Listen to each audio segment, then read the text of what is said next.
अब exercise number 2.2 का question, first question का आपका सेकंड पार्ट है। यहां पर आपको गिवन है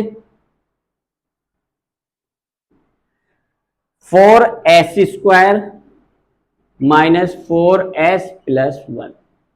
तो यहां पर देखिए आपको हमने बता दिया था वेरिएबल कुछ भी हो सकता है, ABCD भी गिवन हो सकता है आपका, वो पोलिनोमियल होता है आपका STUV XYZ। ये नहीं है आपको x की फॉर्म में ही गिवन होगा तभी पोलिनोमियल होगा। इस चीज को भी माइंड से निकाल देना आप कि आपका कोई भी वेरिएबल आ सकता है, आप में अल्फाबेट आपका ABCD भी आ सकता है, उसमें आपका XYZ STUV कुछ भी ले लेते हैं W।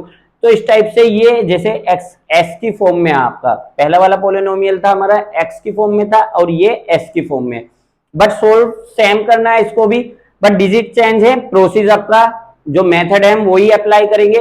देखिए यहां पर क्या करेंगे, फर्स्ट इसे 0 के इक्वल रख पुट कर लीजिए आपको 4s plus 1 is equal to 0। जो आपका पोलिनोमियल गिवन है उसको हम 0 के इक्वल रख लेंगे। देन क्या करेंगे अब इसमें, फर्स्ट देखिए यहां पहले वाला क्वेश्चन किया था हमने, उसमें x² का कोई कोफिशिएंट नहीं था। ये चीज आप याद रखना, इंपॉर्टेंट है आपकी, अदरवाइज आप क्वेश्चन को गलत कर दोगे। यहां पर क्या था, x² था ओनली, उसका कोई कोफिशिएंट नहीं था, मतलब 1 था उसका कोफिशिएंट, 2 3 4 5 ऐसे कोई डिजिट नहीं थी। तो यहां पर देखिए s² के साथ 4 है। तो फर्स्ट क्या करते हैं ऐसी कंडीशन में, तो हम पहले फर्स्ट वाले कोफिशिएंट की और लास्ट वाले कोफिशिएंट की मल्टीप्लाई कर लेंगे। यहां पर 4 की 1 में मल्टीप्लाई करेंगे, 4 1 जा 4। तो अब जो हमें फैक्टर करने हैं 1 के नहीं करने हैं, आपको 4 के करने हैं। याद रखना 1 के हम फैक्टर नहीं करेंगे। सभी स्टूडेंट्स इस बात को ध्यान दीजिए कि आपको 1 के फैक्टर नहीं करने हैं। हमें जो फर्स्ट और लास्ट का मल्टीप्लीकेशन करने के बाद जो हमें डिजिट मिलेगी उस डिजिट के हम फैक्टर करके ये सेंटर वाली वैल्यू लेकर आएंगे और आपको प्लस करके लेकर आनी है। तो 4 के फैक्टर आपके 2 2 जा 4, एक फैक्टर ये बन जाएगा और 4 1 जा 4, तो आपका फैक्टर है ही। तो अब यहां पर देखिए फर्स्ट वाला अगर हम अप्लाई करते हैं प्लस करके 4 लेकर आना है, तो 4 प्लस 1 तो आपका 5 मिल जाएगा, बट हमें तो 4 लेकर आना है, तो ये वाला आपका फैक्टर रिजेक्ट हो गया है, तो इसको हम छोड़ देंगे। सेकंड वाले फैक्टर की साइड चलेंगे, 2 प्लस 2 आपका कितना हो जाएगा 4। तो ये वाला हमारा फैक्टर अप्लाई होगा क्योंकि ये देखिए हमें 4 ही लेकर आना था इनको प्लस करने के बाद। अब हम क्या करते हैं, इसको सेम 4s² माइनस आपका सेम बाहर रहेगा साइन, और यहां पर 4s को हमने ब्रेक करना है किसमें, 2 प्लस 2 में। तो ये हो जाएगा आपका 2s और प्लस 2s, और प्लस 1 वाला आपको नो चेंज, इसको सेम एग्जिट उतारना है, जैसा सेम है सेम वैल्यू रखनी है विद साइन आपकी। अब क्या करेंगे नेक्स्ट में, हम माइनस बाहर है तो अंदर के साइन चेंज होंगे आपके, 2s और माइनस का 2s plus 1 is equal to 0। Pair बन जाएगा आपका फर्स्ट और ये थर्ड और फोर्थ का पेयर बन जाएगा, फर्स्ट और सेकंड का पेयर हो जाएगा। तो ये 1 ब्रैकेट में आ जाएंगे आपके 2s 4s² और माइनस 2s और माइनस बाहर लेंगे। अब देखिए यहां आपको ध्यान देना है, ये इंपॉर्टेंट चीज है आपकी, यही बच्चे बहुत ज्यादा मिस्टेक करते हैं सभी स्टूडेंट।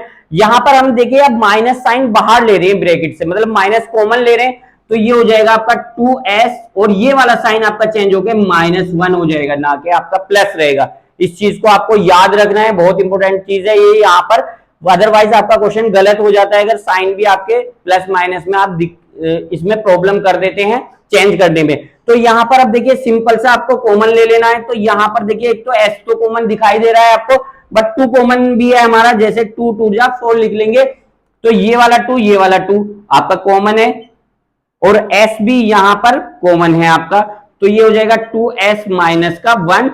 और यहां पर देखिए कोई कुछ कॉमन नहीं आ रहा है, 2s और -1 है, ये दोनों डिजिट अलग हैं, अलग डिजिटों में कुछ भी कॉमन नहीं होता। तो वहां पर याद रखना हमेशा आप, ये चीज भी आपको याद रखनी है कि वहां 1 कॉमन होता है आपका, 2s और आपका -1 सेम रहेगा इज इक्वल टू 0 हो जाएगा आपका।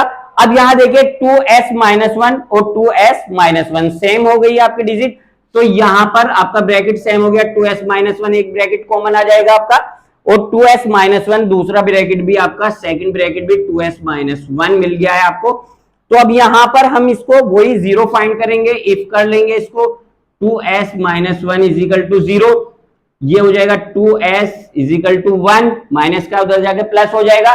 अब यहां पर देखिए s ये मल्टीप्लाई में 2 तो डिवाइड में जाना है बेटा, कहां जाना है, डिवाइड में करेंगे इसको, यहां मल्टीप्लाई में, प्लस में मत भेज देना, कुछ स्टूडेंट क्या करते हैं उसको प्लस में भेज देते हैं, बट यहां मल्टीप्लीकेशन में तो आपका डिवाइड में चला जाएगा। सेम प्रोसीजर इस वाले फैक्टर में करेंगे, 2s minus 1 is equal to 0, और यहां पर 2s इज इक्वल टू 1 और s इज इक्वल टू 1/2 हो जाएगा आपका।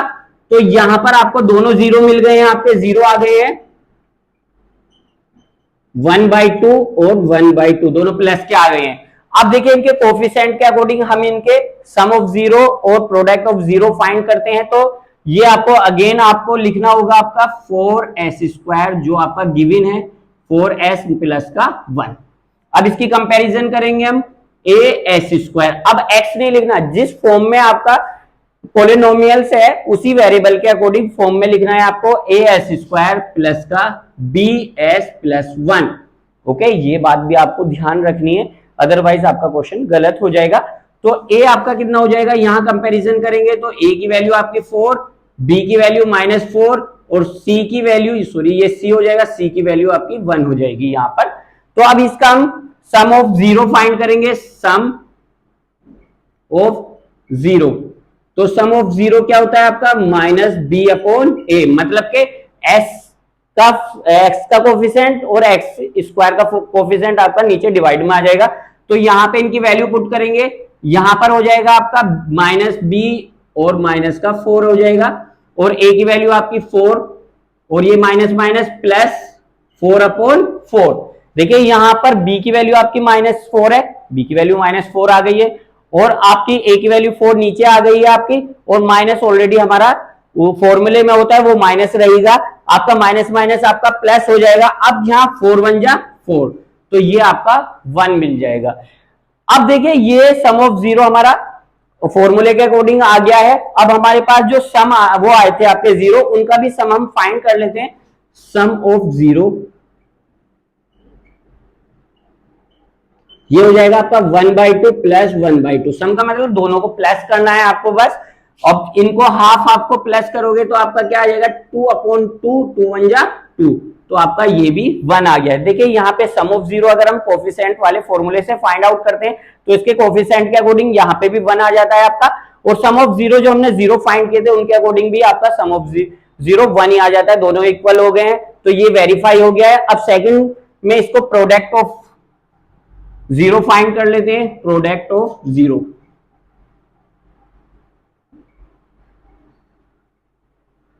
तो यहां पर क्या हो जाएगा प्रोडक्ट ऑफ जीरो c/a, मतलब कि लास्ट वाला जो कोफिशिएंट है आपका और s² का कोफिशिएंट ये आपका डिवाइड में आ जाएगा। तो c की वैल्यू आपकी 1 और a की वैल्यू आपकी 4, तो यहां पर प्रोडक्ट ऑफ जीरो आ गया 1/4। अब देखिए प्रोडक्ट ऑफ जीरो हम फाइंड करेंगे अपने जो जीरो हैं, product of zero is equal to 1/2 और 1/2। तो देखिए ऊपर जो है आपका 1 की 1 में मल्टीप्लाई हो जाएगी 1 आ जाएगा, 2 की 2 में मल्टीप्लाई हो जाएगी 4, तो ये भी आपका सेम आ गया है। इस टाइप से ये इसका फर्स्ट क्वेश्चन का सेकंड पार्ट भी आपका सोल्व हो गया है, वेरीफाई हो गया है। तो हमने दोनों के बीच आपके जीरो और कोफिशिएंट के बीच रिलेशन फाइंड कर दिया है। आई होप सभी को समझ में आ गया होगा, आप सभी स्टूडेंट स्क्रीनशॉट ले सकते हैं। अब इसका हम करते हैं थर्ड पार्ट।